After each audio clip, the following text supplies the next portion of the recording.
Hello students, welcome to my YouTube channel Easy Notes for You Academy. So please subscribe my YouTube channel Easy Notes for You Academy if not subscribed. And if you are new here, so recently we have completed the teaching aptitude related series, and I also uploaded some videos related to the research aptitude, some meaning of the research, and what are the various types of the research, what is the sampling design, what is the sample size determination, how you can determine the sample size. Apart from that, I also uploaded various videos related to the statistics, how you can calculate the mean, median, mode, how you can calculate the mean deviation, standard deviation, dispersion, correlation, regression, time series. So and many of the videos are uploaded in my playlist of the statistics. You can see my playlist of the statistics. Also you can see the playlist of the research aptitude and the UGC net. So you can go through all the videos which I have uploaded, but some topics are still pending in the research aptitude, so we will just talk about all those topics today. So in this series of the research aptitude, we are just going through some important topic which many times it is already asked in the previous exams of the or the UGC NET paper 1. So more important is the hypothesis testing.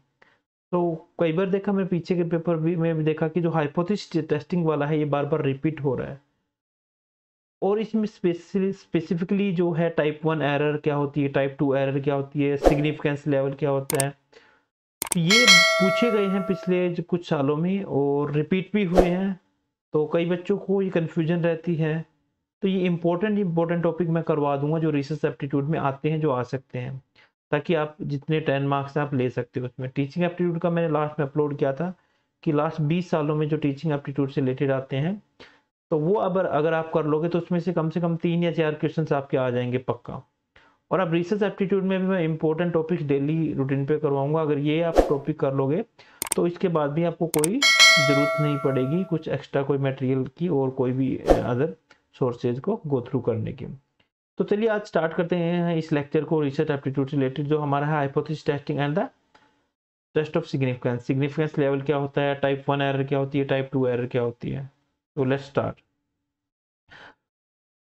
So here you can see the first of all we will define the hypothesis. What is the hypothesis? So you can see the hypothesis. So hypothesis means a mere assumption. So we are making the assumption about something or about some theory, about some fundamental or some supposition or a probability. Probability भी कह सकते हैं इसको, assumption भी कह सकते हैं, supposition भी कह सकते हैं। To be proved or disapproved. So which we have to be proved or disapproved. तो जिस भी assumption को हम prove और disapprove करते हैं तो वो हमारी जो assumptions है वो क्या कहलाती है, हाइपोथेसिस। कोई भी चीज हमें प्रूव या डिसअप्रूव करनी हो किसी भी बेसिस पे, तो यहाँ पे बेसिस क्या है हमारा डाटा है, तो डाटा के बेसिस पे उसको एनालिसिस करके हम उसको प्रूव और डिसअप्रूव करेंगे, तो वो हमारी होती है हाइपोथेसिस।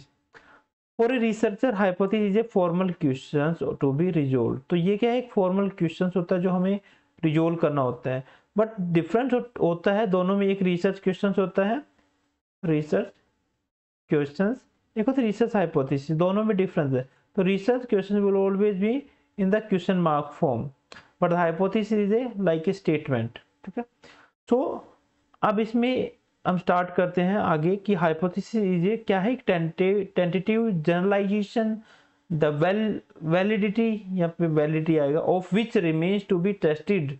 तो अकॉर्डिंग टू द जोर कि किसी चीज की हम वैलिडिटी चेक करते हैं, एक जनरलाइज करते हैं कि ओपिनियन हम ड्रॉ करते हैं किसी भी एक थ्योरी से रिलेटेड और किसी भी डाटा से रिलेटेड अपना ओपिनियन को ड्रॉ करते हैं, जनरलाइज करते हैं किसी चीज़ों को, उसको प्रूव और डिसअप्रूव करते हैं, वो हमारी हाइपोथेसिस होती है। According to the Goode and Hatt a proposition which can be put to test to determine validity. तो कोई भी प्रोपोजिशन वो किसी डाटा की जो वैलिडिटी को डिटरमाइन करती है, उस वैलिडिटी को चेक करने के लिए जो तरीका, जो way of checking the way of testing the validity of any data whether it is a true or the false, it is called a proposition. तो ये भी आ सकता है कि ये डेफिनेशन किसने दी है। तो कई बार आता है कि which definition given by which of the author। तो आपको ये भी आप इंपॉर्टेंट नोट कर सकते हो। तो according to the Rummel and Ballaine, a hypothesis is a statement capable of being tested and and thereby verified or rejected. So ये हाइपोथेसिस क्या है, एक स्टेटमेंट है, कैपेबल ऑफ बीइंग टेस्टेड, जो कैपेबल है टेस्ट करने के लिए, we can test that hypothesis and after testing we can verify whether it's rejected or accepted, whether it's verified or rejected. So we have to check the verification of those data, those statements, and we can just draw the decision, draw the conclusion whether this is a verified or rejected. So hypothesis, देखो अगर एक से ज़्यादा hypothesis हो, we always use this term hypothesis, and there is a one hypothesis, then we will always write is a hypothesis, and there is more than one hypothesis. Reflect the research workers, ये क्या करती है, एक research के काम को reflect करती है, एंड गैस करती है, it provide the guess estimations as to the probable outcome of his experiment, कि उसकी प्रोबेबिलिटी क्या है, क्या आउटकम आ सकते हैं, तो उसको डिफाइन करती है कि what may be the probability of outcome, किस तरह के आउटकम आ सकते हैं उसके एक्सपेरिमेंट से, ये डिफाइन करती है हाइपोथेसिस। किसी भी रिसर्चर के काम की जो आउटपुट की जो वैलिडिटी या एक्सपेरिमेंट जो कर रहा है उसका क्या प्रोबेबल आउटकम होगा उसके बारे में बताती है, वो हाइपोथेसिस होती है। So and they place clear and specific goal before the researcher and provide him with the basis for the selecting the samples and the research procedure to meet these goals. तो एक base provide करती है, hypothesis है उसके research के लिए एक base provide करती है, उस रिसर्च हाइपोथेसिस को हम बेस बना के आगे हमारे रिसर्च का काम करते हैं। तो जो हाइपोथेसिस बनती है वो हमारे रिसर्च ऑब्जेक्टिव के बेसिस पे बनती है। अगर हाइपोथेसिस नहीं बनाएंगे तो हम क्या रिसर्च करेंगे। तो एक हाइपोथेसिस क्या होती है, एक बेस होती है जिसको लेके हम आगे अपनी उस चीज़ों को प्रूव और डिसअप्रूव करते हैं। तो यही बेस होता है जिससे हम, एक रिसर्चर है सैंपल कलेक्ट करता है, उस सैंपल को टेस्ट करता है। तो it is according to the Walter R Borg's. Next according to the Coffey, the hypothesis is an attempt an explanation, a provisional supposition, एक प्रोविजनल सुपोजिशन है made in order to explain scientifically some facts or phenomena, किसी fact और phenomenon को explain करना, scientifically explain करने के लिए जो हम प्रोपोजिशन बनाते हैं वो हमारी हाइपोथेसिस होती है। Then different type of the hypothesis, कौन कौन सी different type of the hypothesis होती हैं। सबसे पहले इसमें डिस्क्रिप्टिव हाइपोथेसिस। तो descriptive hypothesis means we are describing something about any existence which is already exist.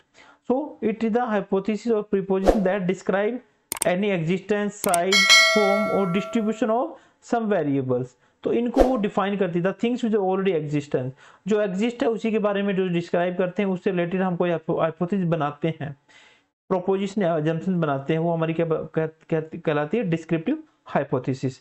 So for example the per capita income of Indian is lower than that of the Chinese. So ये per capita income के से related हम एक statement बनाते हैं, hypothesis बनाते हैं which is already exist. तो इस तरह की जो है वो हमें डिस्क्रिप्टिव हाइपोथेसिस कहलाती है। फिर हमारी होती है रिलेशनल हाइपोथेसिस। तो रिलेशन से, इसे वर्ड से समझ लो कि जो दो वेरिएबल्स के बीच में रिलेशनशिप एक बनाती है, वो हाइपोथेसिस क्या होती है, रिलेशनल। तो it describe the relationship between the two variable, दो वेरिएबल्स के बीच में एक डिस्क्रिप्शन को ये क्या करती है, डिस्क्राइब करती है। अब देखो for example, which higher income spend more than the recreational. 1 minute, ये क्या हो गया,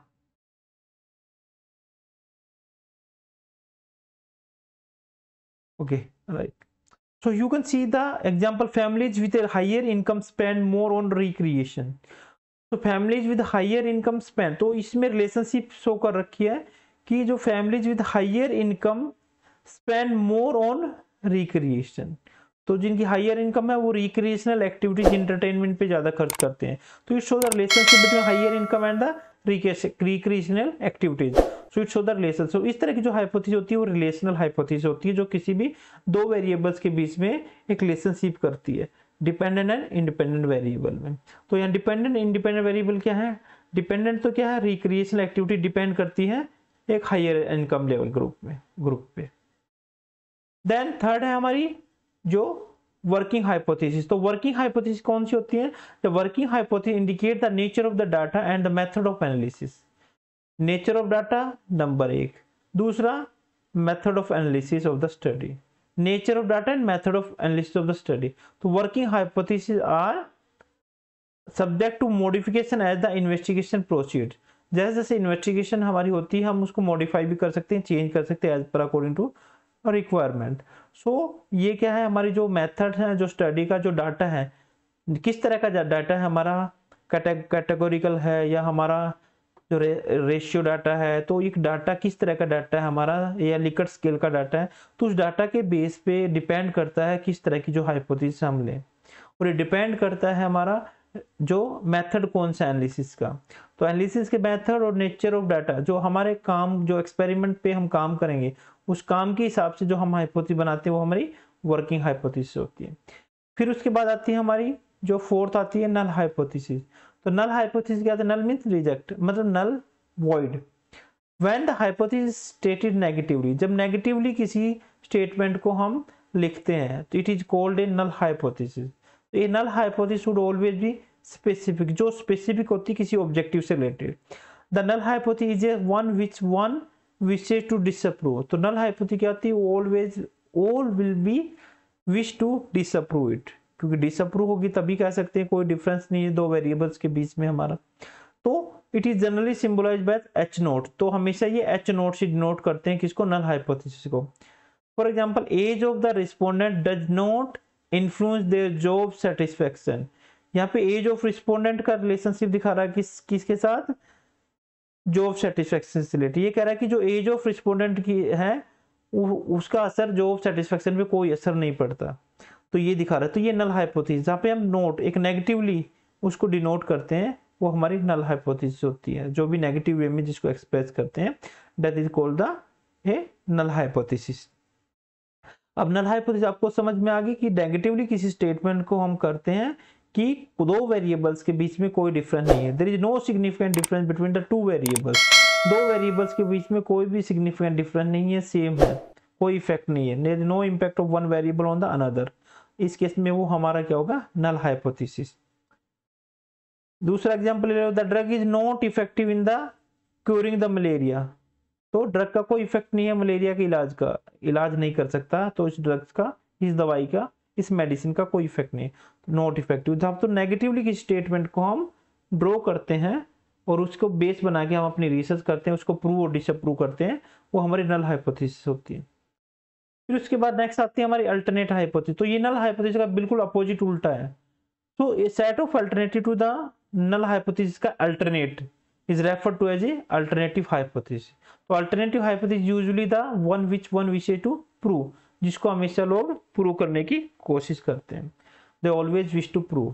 तो it is generally symbolized by HA, A denote for alternative, तो HA से इसको डिनोट करते हैं। Like the age of the respondent influence their job satisfaction, उसमें क्या था, age of respondent doesn't influence, doesn't impact the job satisfaction, but इसमें क्या है, इसका अल्टरनेट, नल हाइपोथेसिस का अल्टरनेट, इसमें क्या है, इसमें पॉजिटिव, ये है पॉजिटिव स्टेटमेंट, वो थी negative statement. Age of the respondent influence their job satisfaction, तो इसको कहते हैं अल्टरनेट हाइपोथेसिस, जो उसका अपोजिट है। अगर नल हाइपोथेसिस रिजेक्ट होगी तो ऑब्वियसली अल्टरनेट हाइपोथेसिस एक्सेप्ट हो जाएगी। अगर नल हाइपोथेसिस हमारी एक्सेप्ट हो गई तो अल्टरनेट हमारी रिजेक्ट हो जाएगी। तो स्टैटिस्टिकल हाइपोथेसिस क्या होती है, it is quantitative statement about the population. ये किसके बारे में, सैंपल की बात नहीं हो रही है, हो रही है पॉपुलेशन की बात। एक क्वांटिटेटिव स्टेटमेंट है किसकी, होल पॉपुलेशन की। When the researcher drive the hypothesis from a sample and hope it to be true for the entire population, वो सैंपल के बेसिस पे हाइपोथेसिस बनाता है और ये प्रूव करता है और ये एक्सपेक्ट करता है it will be applicable for the whole population, so it is known as a statistical hypothesis। like the group X is older than the group Y, ठीक है, the smoker is more effective and more efficient than the non-smoker are more efficient and well than the smoker। so you can just define the two groups, so you can just comparison between two groups that can be applicable for the whole population। Then simple hypothesis or the common sense hypothesis, it states the existence of the certain empirical uniformities। many empirical uniformities are common in sociological research, like the fresh students conform to the conventions set by the seniors. So they will accept whatever the convention set by the seniors, so they will adopt and they will believe on those convention which is set by the seniors. That is a simple hypothesis or common sense hypothesis. So here the common sense is used. Then composite hypothesis. So these hypotheses aim at testing the existence of logically derived relationship between empirical uniformities obtained. जो ऊपर हमने uniformity जो obtain की थी उसके बारे में ही हम उसकी एग्जिस्टेंस को टेस्ट करते हैं कि जो यूनिफॉर्मिटीज जो सेट कर रखी है सीनियर्स ने, क्या वो एग्जिस्ट कर रही है, लॉजिकली कोई रिलेशनशिप है, तो वो हमारी होती है कंपोजिट हाइपोथेसिस। अब चलते हैं नेक्स्ट, चलिए फिर उसके बाद आती है एक्सप्लेनेटरी हाइपोथेसिस। तो it states the existence of the one independent variable cause और lead to an effect on independent variable. किसी इंडिपेंडेंट वेरिएबल का एग्जिस्ट करना किसी डिपेंडेंट वेरिएबल पे डिपेंड करता है, तो उसको हम क्या करते हैं, explanatory hypothesis. Means one factor, the one is the dependent variable, another independent variable. When there is a cause and effect relationship between the both the variable, then we can show it as it is a explanatory hypothesis. We have to explain their cause and effect. Like the yield of the tomato is influenced by the application of the fertilizer. कि जो टमाटर की जो खेती है, जो पैदावार है, वो अफेक्ट होती है by application of fertilizer. Different fertilizers को अप्लाई करके उसकी पैदावार में फर्क पड़ता है। तो ये क्या कोज एंड इफेक्ट रिलेशनशिप बता रही, किसमें, यील्ड ऑफ टमाटो में, फर्टिलाइजर है। अच्छा फर्टिलाइजर यूज करोगे ज्यादा तो जो है टमाटो की खेती अच्छी बढ़िया होगी, कम करोगे तो खेती कम होगी। तो ये क्या है, it's the existence of one independent variable. अब डिपेंड क्या है यहाँ पे, यील्ड ऑफ टमाटो किस पे डिपेंड है, फर्टिलाइजर से। तो इंडिपेंडेंट वेरिएबल्स है, कोज और lead to an effect on the dependent variable, इस पे इफेक्ट डालता है जो फर्टिलाइजर। ये इंडिपेंडेंट हो गया, डिपेंड क्या, पैदावार टमाटर की। तो जो कोज एंड इफेक्ट रिलेशनशिप करता है दो वेरिएबल्स के बीच में, वो एक्सप्लेनेटरी हाइपोथेसिस होती है। तो ये क्या है, एक cause and effect relationship show करती है दो वेरिएबल्स के बीच में। Then role of hypothesis. Hypothesis का रोल क्या है, क्यों यूज करते हैं इसमें। ये hypothesis give a definite way to the investigation. ये इन्वेस्टिगेशन का एक मेथड प्रोवाइड करती है, एक रास्ता खोलती है हमारे लिए, एंड गाइड करती है डायरेक्शन ऑफ द स्टडी की किस तरह से हमें स्टडी करनी है, क्योंकि एक बेस प्रोवाइड करती है। इसी को लेके हम पूरी स्टडी करते हैं। जैसे हम मैथ में करते थे ना, let's assume the principal amount is 100, माना मूलधन 100 रुपए, तो माना किसी की वैल्यू x मान के करते, इसी तरह वो बेस बना लेते। तो इसी तरह हम इसको एक बेस बना लेते हैं हाइपोथेसिस को, इसको बेस बना के हम कंप्लीट डाटा कलेक्ट करके एनालिसिस करके हमारी जो हाइपोथेसिस को उनको टेस्ट करते हैं डिफरेंट स्टैटिस्टिकल टूल लगा के, like the T test, Z test हो गया, अनोवा हो गया, और कोरिलेशन रिग्रेशंस, ठीक है, इनको लगा के हम उसके हाइपोथेसिस को टेस्ट करते हैं। It systemise the knowledge and helps in the verification of the facts. और ये हेल्प करती है, एक नॉलेज गेन करने के लिए हेल्प करती है, एक वेरीफाई करने के लिए कि फैक्ट्स हमारे सही हैं या नहीं, उनको वेरीफाई करती है। It helps is the test of the theory developed by the social scientist to explain a phenomena. और ये जो भी थ्योरी डेवलप की है, सोशल साइंटिस्ट होते हैं वो डिफरेंट थ्योरी डेवलप करते हैं, तो उन थ्योरी को भी एक्सप्लेन करने में हेल्प करती है और डेवलप करने में हेल्प करती हैं, जो भी थ्योरी डेवलप करते हैं उनमें हेल्प करती है। इट डिटरमाइंस, ये भी डिटरमाइन करती है, मेजर करती है कि मोस्ट एप्रोप्रिएट टेक्निक्स कौन सी एनालिसिस की। तो ये भी एक डिटरमाइन करते हैं हम हाइपोथेसिस के बेस पे कि कौन सी अच्छी टेक्निक है जिससे हमें अच्छे रिजल्ट आ सकते हैं और सिग्निफिकेंट रिजल्ट आ सकते हैं हमारे। फिर है हमारा fourth, it determines the most appropriate techniques of analysis. ये हो गया। It describe the relationship between two variables. और ये दो वेरिएबल्स के बीच में एक डिटरमाइन करती है रिलेशनशिप को, डिपेंडेंट एंड इंडिपेंडेंट वेरिएबल्स के बीच में, जो मैंने अभी आपको बताया था cause and effect relationship. It helps in drawing specific conclusion. और एक स्पेसिफिक कंक्लूजन निकालने में हेल्प करती है, क्यों, हाइपोथेसिस के बेस पे हम पूरा कंक्लूजन निकालते हैं, whether we have to prove the hypothesis, null hypothesis, or disapprove the null hypothesis. Then what is the hypothesis testing. So hypothesis testing refer to making an assumption called hypothesis about a population parameter को लेकर उसके बारे में हम hypothesis बनाते हैं। काश ये चीज होगी, काश ये होगा, इसमें होगा, वो मान के हम उसके आगे स्टडी करते हैं कि ये हो सकता है।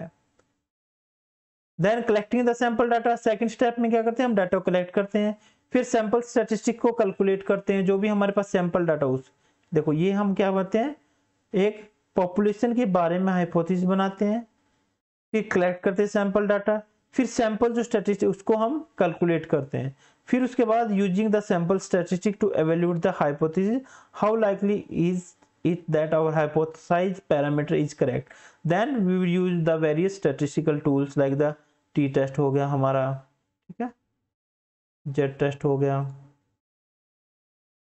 ANOVA हो गया, correlation regression. So we use the different tests on the base on it depend on the objectives of the research कि objective हमें क्या पूछ रखा है. अगर cause and effect relationship पूछ रखा है दो वेरिएबल्स के बीच में हमारे ऑब्जेक्टिव में, हमारी हाइपोथेसिस में, तो ऑब्वियसली हम रिग्रेशन एनालिसिस लगाएंगे हम इसका. मीन डिफरेंस है, मीन डिफरेंस में आप टी टेस्ट लगा सकते हो, जेड टेस्ट लगा सकते हो, ठीक है, अनोवा भी लगा सकते हो अगर पैरामेट्रिक टेस्ट आप लगाना चाहते हो तो. Then it means it test some hypothesis about the present population from which the sample is drawn. तो एक हाइपोथेसिस हमें मिलती है एक प्रेजेंट पॉपुलेशन को, on the basis of the sample के बेसिस पे हम पूरी पॉपुलेशन को हम डिफाइन करते हैं. तो इस sample a small unit of the population which represent the whole population. For example we can take a hypothesis that sugarcane cultivated in the कबकम valley has an average height of 2 centimetre. तो ये हमने एक explanation बना ली और ये hypothesis हम check कर सकते हैं इसको. तो एक हाइपोथेसिस बना सकते हैं जो शुगर कैन कल्टीवेट होती है कबकम वैली में या कोई भी आप जगह का नाम ले सकते हो, has an average height of 200 centimetre. ये हमने ले ली हाइपोथेसिस. तो इसमें हम डाटा कलेक्ट करेंगे, उस एरिया का सर्वे करेंगे, डाटा कलेक्ट करेंगे, उसके बाद डाटा के बेसिस पे हम उसको वेरीफाई करेंगे, फिर देखें क्या सच में 200 सेंटीमीटर है या नहीं. अगर ये ट्रू है तो हम इस हाइपोथेसिस को अप्रूव कर देंगे, अगर ये गलत निकल गया तो हम रिजेक्ट कर देंगे. तो इस ऐसे हम हमारी हाइपोथेसिस टेस्टिंग करते हैं. उसके बाद दूसरी एक टर्म होती है इंपोर्टेंट एस्टिमेशन. एस्टिमेशन क्या होता है? It means use of statistics obtain from the sample. जो सैंपल से हमें स्टैटिस्टिक मिली है, जो डाटा मिला है, as estimate of the unknown parameter, जो हमें अननोन पैरामीटर है ऑफ द पॉपुलेशन, क्योंकि पॉपुलेशन का पता ही नहीं. Population very large number of the data is there, we can not survey for the each and every member in the population. तो हम क्या करते हैं, एक छोटा सा सैंपल लेके उसकी स्टडी करते हैं. तो अननोन जो पैरामीटर होता है पॉपुलेशन का, उसको हम डिटरमाइन करते हैं, मेजर करते हैं, एस्टिमेट करते हैं on the basis of the sample. वो हमारा होता है एस्टिमेशन.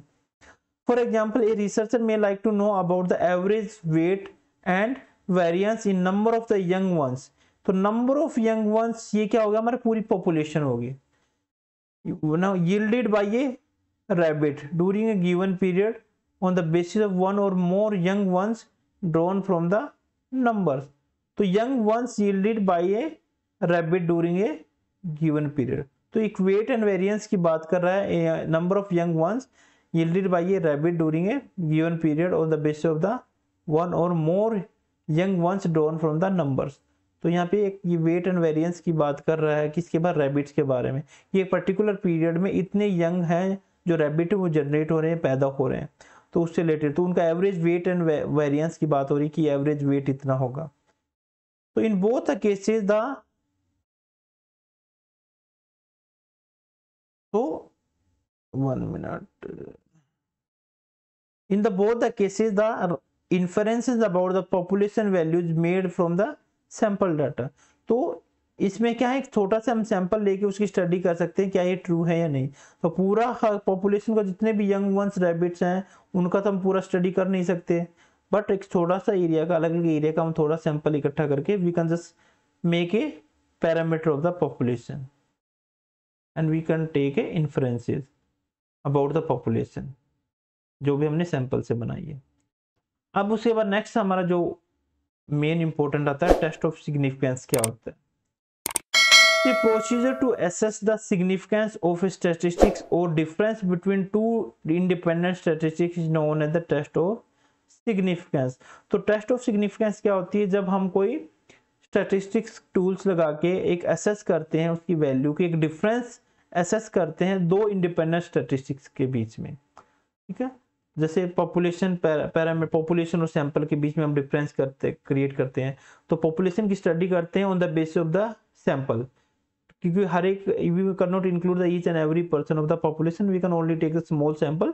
तो on the basis of the sample we can conclude the whole population.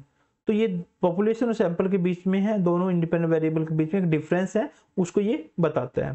तो ये procedure to assess the significance of statistics or difference between two independent statistics is known a test of significance. तो दो चीजों के बीच में ये difference को बताती है, असेस करती है कितना क्या डिफरेंस है, वो उस बारे में जो बताती है उसको बोलते हैं टेस्ट ऑफ सिग्निफिकेंस।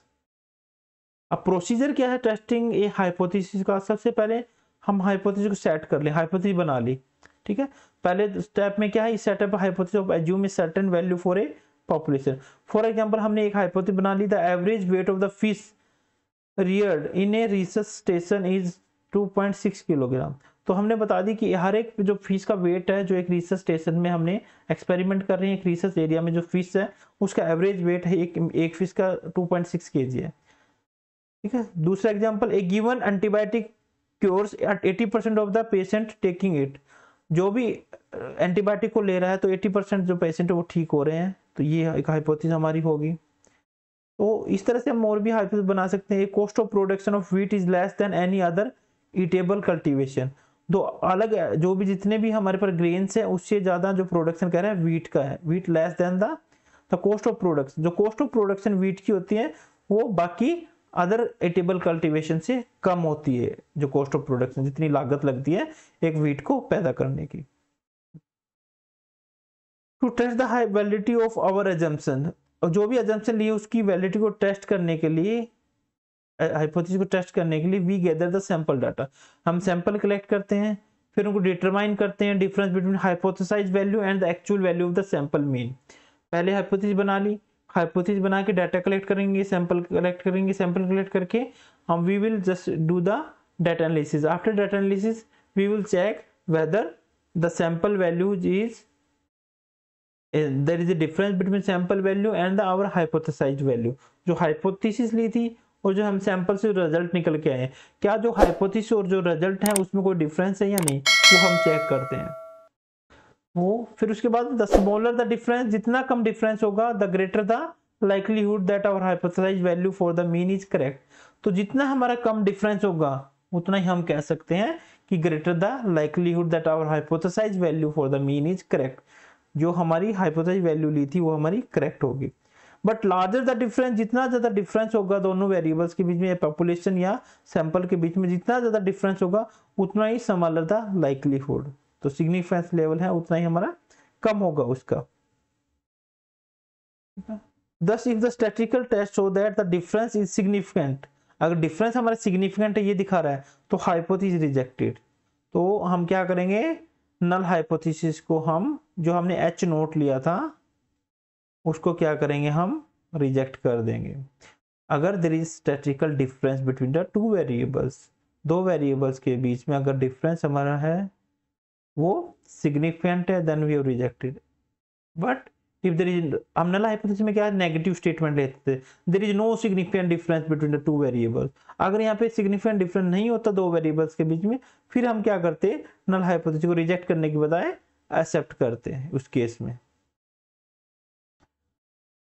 अब टू हाइपोथेसिस होती है हमारे पास, एक नल हाइपोथेसिस होती है, एक अल्टरनेट हाइपोथेसिस। तो नल हाइपोथेसिस मैंने बता दिया था, accept that there is no true difference in the sample and the population in the particular matter under the consideration that the difference is accidental or the unimportant arising out of the fluctuation of sampling। ये हमने कर लिया था। और उसका opposite होता है null hypothesis का, वो अल्टरनेट हाइपोथेसिस होता है। तो in other words a hypothesis which is stated for the purpose of possible acceptance is called the null hypothesis. जो पॉसिबल एक्सेप्टेंस के लिए बनाई जाती है, the purpose of possible acceptance is called the null hypothesis. कि हमारा जो significant कोई डिफरेंस नहीं होगा वेरिएबल्स के बीच में, ओपिनियन सबका सेम है, कोई डिफरेंस नहीं है, तो ये एक पर्पज होता है इसका बनाने का कि which is stated for the purpose of possible acceptance is called the null hypothesis. So null hypothesis usually denoted by the H naught. ये मैंने दोबारा करवा दिया, चल दोबारा आ गया।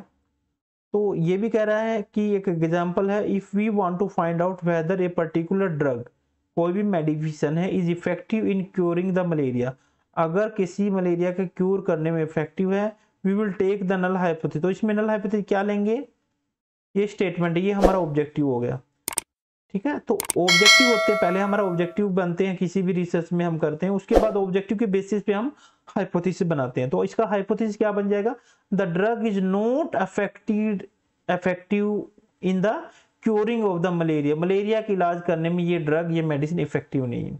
तो नेगेटिव जहाँ पे स्टेटमेंट, हम नेगेटिव स्टेटमेंट होती है वो हमारी नल हाइपोथेसिस होती है। तो हमने नल हाइपोथेसिस ऐसे बना ली। अगर इसका अल्टरनेट हाइपोथेसिस बनाते तो क्या होता, the drug is very effective in curing the malaria. तो नल हाइपोथेसिस तो ये बन गया हमारा, और अल्टरनेट हाइपोथेसिस क्या बन जाएगा इसका,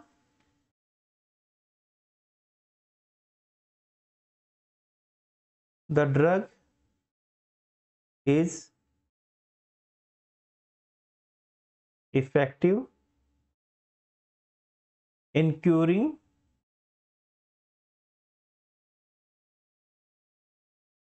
मलेरिया। मलेरिया को हेल्प, मलेरिया का इलाज करने के लिए ये ड्रग है इफेक्टिव, ये हमारा अल्टरनेट हो जाएगा। नल क्या हो जाएगा, the drug is not effective in curing. ठीक है, तो the rejection of the null hypothesis indicate, अगर रिजेक्ट करते हैं नल हाइपोथेसिस को, ये इंडिकेट करता है कि the drug is effective in curing the malaria, क्योंकि उल्टा हो गया, रिजेक्ट करेंगे हम।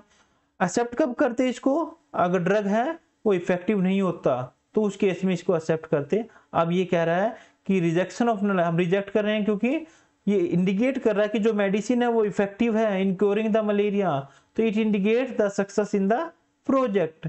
तो इस केस में ये नल हाइपोथेसिस हमारा रिजेक्ट हो जाएगा क्योंकि इफेक्टिव है, ये क्या कर रहा है नॉन इफेक्टिव, तो इस केस में रिजेक्ट हो जाएगा और हमारा अल्टरनेट है वो एक्सेप्ट हो जाएगा। ठीक है, अगर ये होता कि ये मेडिसिन है, after result, after calculation, after analysis we found that drug is not effective at all, तो हमारे इस केस में एक्सेप्ट हो जाता नल हाइपोथेसिस।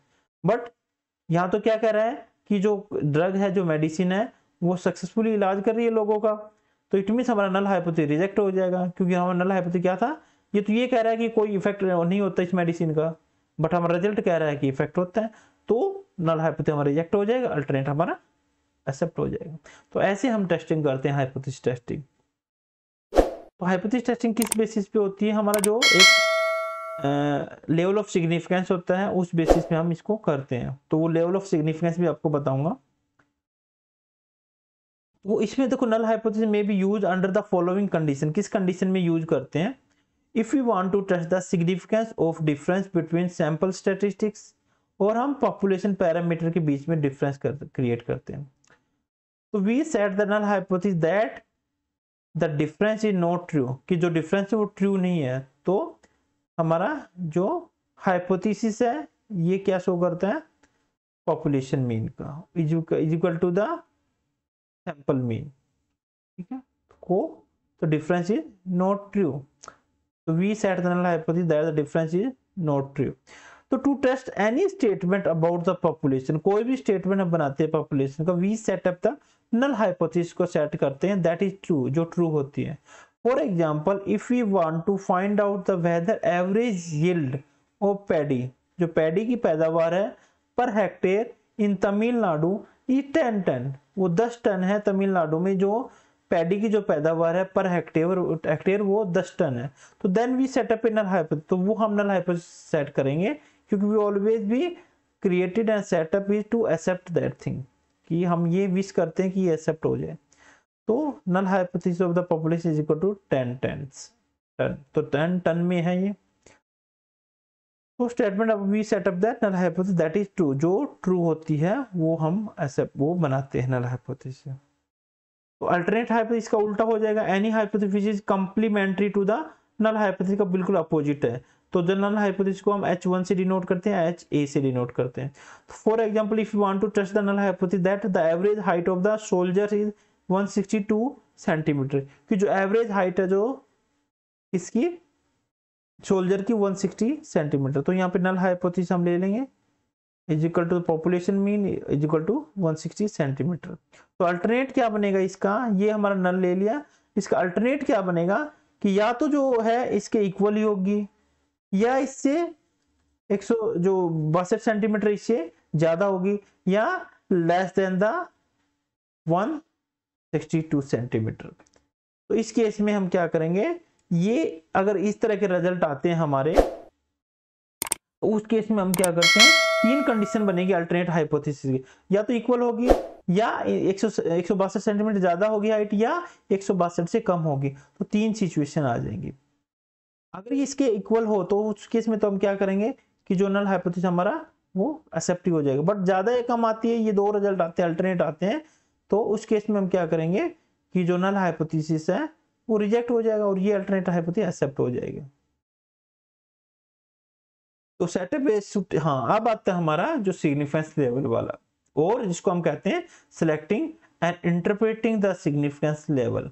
तो ये है सिग्निफिकेंस लेवल जिस बेसिस पे हम किसी भी हाइपोथेसिस को जो रिजेक्ट और एक्सेप्ट करते हैं।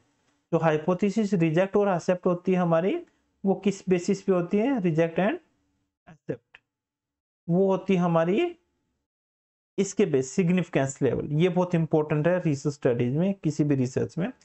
तो इसमें क्या करते हैं, ये क्या करता है significance level, it deciding on A criterion for the accepting और रिजेक्टिंग द नल हाइपोथेसिस।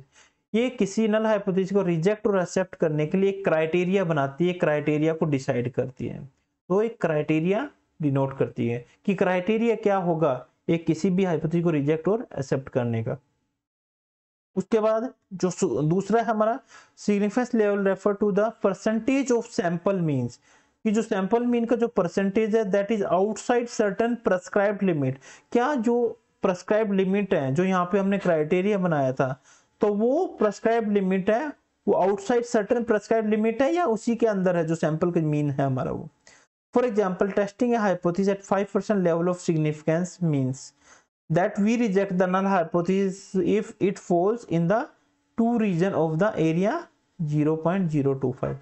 अब देखो ये क्या कह रहा है, significant level refer to the percentage of sample means that is outside of certain prescribed limit। अगर वो prescribed limit से बाहर हो या अंदर है तो वो significant level डिसाइड करता है कि कितना परसेंटेज को सैंपल मीन को जो आप डिफाइन करोगे। तो प्रेस्क्राइब लिमिट इसमें इसने की है टेस्टिंग ऑफ हाइपर, ये प्रेस्क्राइब लिमिट इन्होंने कर दी 5% level of significance means that we reject the null hypothesis. तो हम नल हाइपोथेसिस कब रिजेक्ट करेंगे, if it falls in the two regions of the area 0.025। अब 5% लेवल ऑफ सिग्निफिकेंस क्या होता है, 0.05 ये होता है। अब देखो जो एरिया होता है, रीजन होता है, वो हमारा टू टेल निकालते हैं। अगर टू टेल टेस्ट निकालेंगे, अगर ऐसे हम इसको निकालेंगे, फॉर एग्जांपल ऐसे हम निकालेंगे, इसमें ये हमने बेल शेप कर्व बना ली, तो इसके अंदर जो से मीन होता है, यहाँ पे मीन वैल्यू होती है। अब ये कह रहा है कि अब 0.05 है तो वन टेल टेस्ट है, अगर इसका हाफ, क्योंकि 0.025 इधर एंड 0.025 इधर, तो इन दोनों को मिला के अगर 2 से डिवाइड करें तो 0.025 होगा, क्योंकि जो एरिया ऑफ जो एक्सेप्टेंस रीजन है वो हमारा नेगेटिव और पॉजिटिव साइड दोनों साइड होगा ना, तो इसलिए हमने टू टेल टेस्ट होता है, इसको टू टेल टेस्ट बोलते हैं। अगर वन टेल टेस्ट होता है तो एक साइड ही सारा इसका होता है, तो एक साइड ही हम इसका टेस्ट करते हैं। अब ये टू टेल टेस्ट है तो इसका 0.025 हमने कर दिया।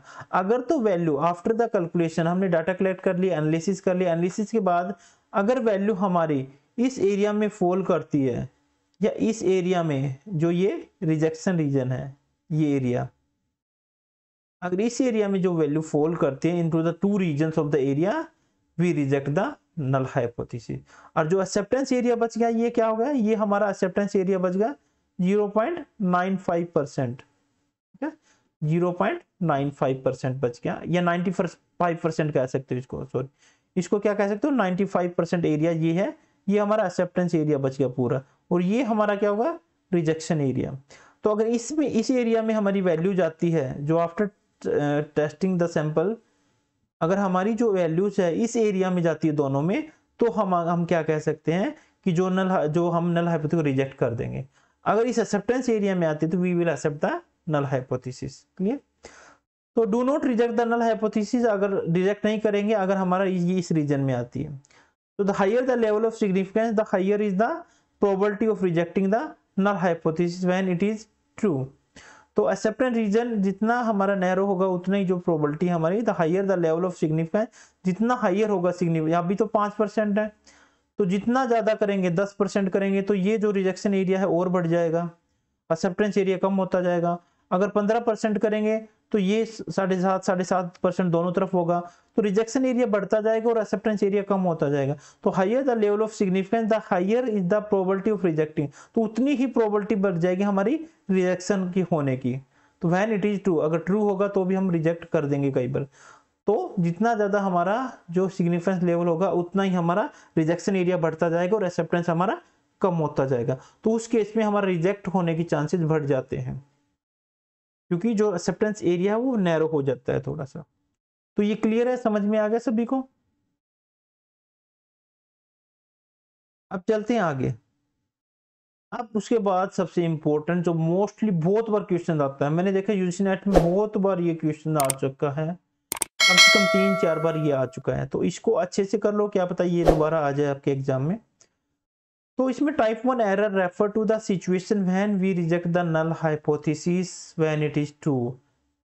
ट्रू है ये, तो ये कौन सी सिचुएशन होती है? Type 1 error refer to the situation when we reject the null hypothesis when it is true. हम रिजेक्ट कर देते हैं नल हाइपोथेसिस जब ये ट्रू होता है। तो ट्रू होता है तो उस केस में एक्सेप्ट करना चाहिए, लेकिन फिर हम उसको गलती से रिजेक्ट कर देते हैं। When the null hypothesis is true we must be accepted, but by mistake we are rejecting the null hypothesis, तो नल हाइपोथेसिस रोंगली रिजेक्टेड, ये क्या होती है? Type 1 error. टाइप 1 एरर को याद रखो कि जब नल हाइपोथेसिस एक्सेप्ट होना हो, जब ट्रू हो नल हाइपोथेसिस, हमें पता लग गया, हमने कैलकुलेट कर लिया, and the null hypothesis rejecting, reject मतलब नल हाइपोथेसिस हमारा जो एक्सेप्ट हो रहा है में ट्रू है, फिर भी उसको हम रिजेक्ट कर देते हैं, वो हमारी होती है टाइप 1 एरर। अब एग्जांपल देखो, there is no difference between the two drugs on average, दो ड्रग्स हैं, दो मेडिसिन है, उसके बीच में कोई डिफरेंस नहीं है, ये हमारी नल हाइपोथेसिस है कि कोई भी डिफरेंस नहीं है दो ड्रग्स के बीच में। तो type 1 error will occur if we conclude that the two drugs procedure different effects when actually there is no difference। उसके अंदर कोई डिफरेंस नहीं है, फिर भी हम ये कंक्लूड निकालते हैं कि उन दोनों के बीच में डिफरेंस है, दोनों के बीच में सिग्निफिकेंट डिफरेंस है। एक्चुअली सिग्निफिकेंट डिफरेंस नहीं है, हमारा नल हाइपोथेसिस प्रूव हो रहा है, ट्रू है, फिर भी वो कह रहा है कि दो ड्रग्स के बीच में डिफरेंस है। तो ये होती है हमारी टाइप 1 एरर। अब होता है इसका टाइप 2 एरर। ये क्या करते हैं? Refer to the situation when we accept the null hypothesis when it is false. तो ये उसका उल्टा हो जाएगा कि हम नल हाइपोथेसिस को एक्सेप्ट कर रहे हैं जबकि रिजेक्ट होना चाहिए, तो वो हमारी टाइप 2 एरर होती है। नल हाइपोथेसिस फॉल्स है means we have to be reject the null hypothesis. जब भी फॉल्स होता है हमारा तो उस टाइम रिजेक्ट कर देना नल हाइपोथेसिस। फॉल्स मतलब positive, false means positive false, there is a no significance between the two variables, दो ड्रग्स के बीच में कोई डिफरेंस नहीं है। हमारा रिजल्ट भी यही आ गया है। After data analysis we found that there is a actually no difference between the there is no significant difference between the two drugs, ये हमारा रिजल्ट भी आ गया, ट्रू है। इस केस में हमें क्या करना चाहिए? रिजेक्ट करना चाहिए हमें नल हाइपोथेसिस को। इस केस में हमें क्या करना चाहिए? जो है हमारा सॉरी, इस केस में जो हाँ फॉल्स है तो refer to the situation when we accept the null hypothesis when it is prove when it is false. तो सिग्निफिकेंट डिफरेंस उस केस में हमें क्या होना चाहिए? रिजेक्ट होना चाहिए। क्या होना चाहिए? रिजेक्ट। बट उसको हम क्या कर देते हैं? एक्सेप्ट कर देते हैं नल हाइपोथेसिस को। नल हाइपोथेसिस को एक्सेप्ट तो कब होगा? जब हमारा जो कोई सिग्निफिकेंट डिफरेंस नहीं है, बट ड्रग के बीच में डिफरेंस आ रहा है। हमारा रिजल्ट ये शो कर रहा है, सॉरी हमारा रिजल्ट ये शो कर रहा है कि there is significant difference between the two drugs, दो ड्रग्स के बीच में सिग्निफिकेंट डिफरेंस है। बट हमारा नल हाइपोथेसिस क्या कह रहा है? कि दो ड्रग्स के बीच में कोई डिफरेंस नहीं है। हमारा रिजल्ट क्या आया? कि सिग्निफिकेंट डिफरेंस है। फिर भी हम क्या कर रहे हैं?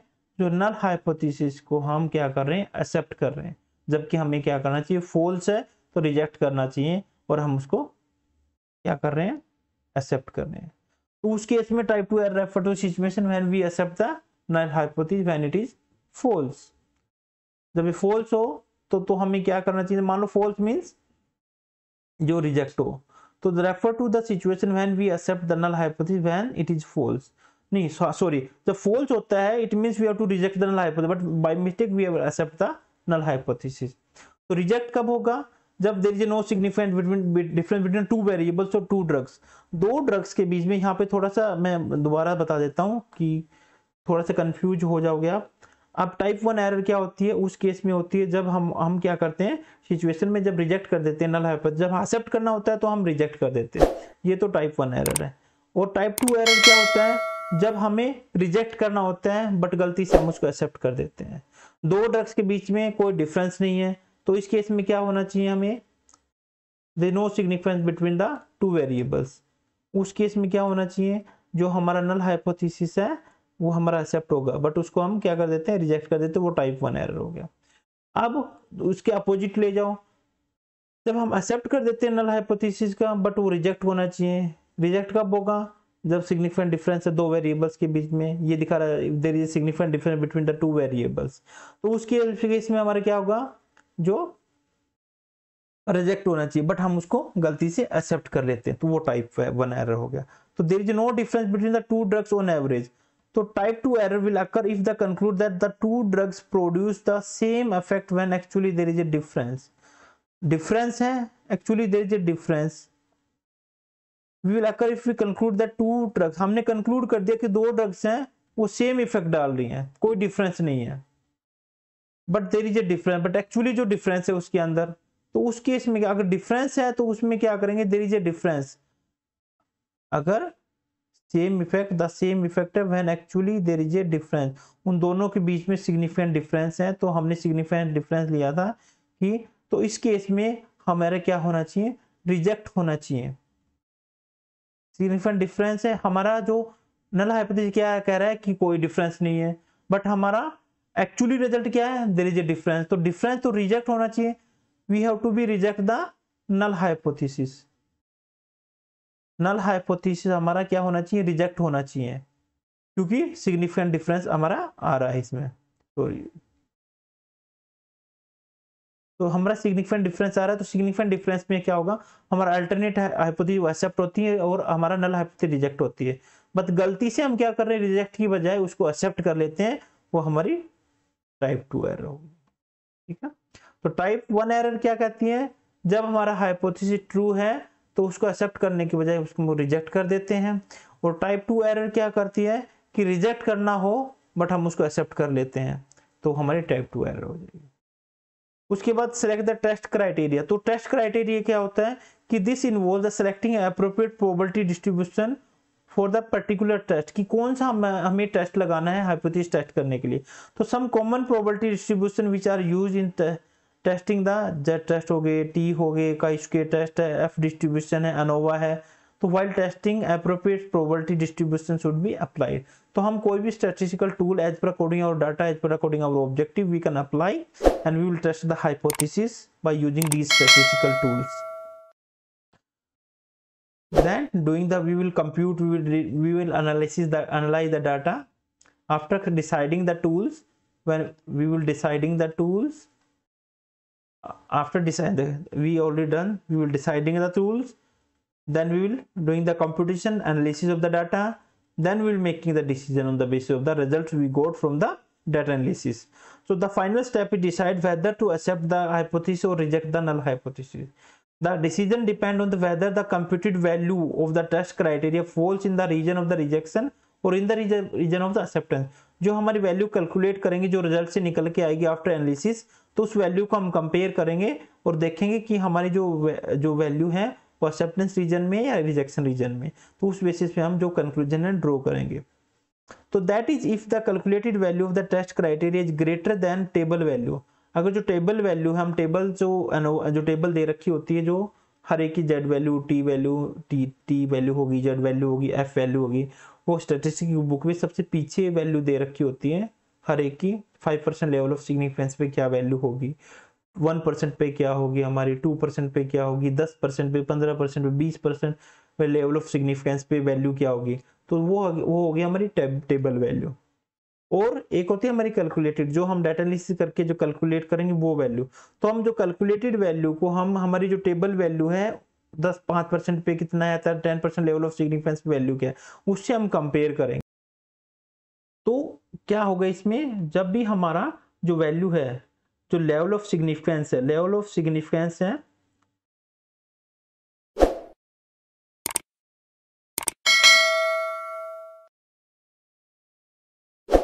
तो लेवल ऑफ सिग्निफिकेंस हमारा, फॉर एग्जांपल मैंने 5% लेवल ऑफ सिग्निफिकेंस मान लिया, तो हमने सैंपल है लिया, उसको हमने एनालिसिस किया, then after the analysis we found that the value, the p value, the significance value, the significance value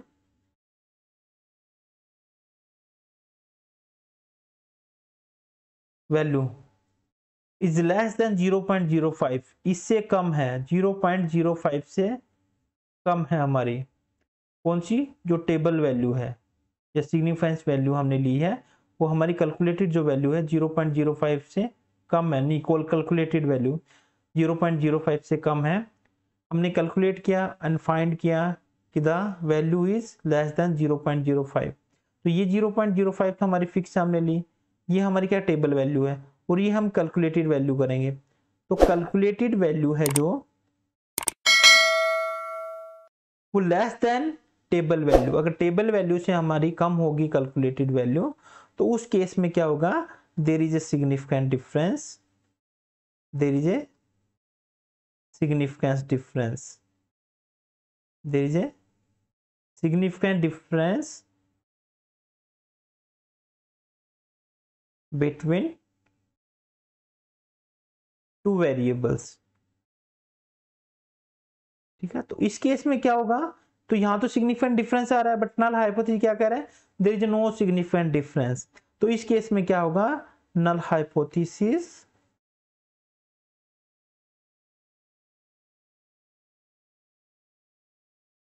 has been rejected, has been rejected।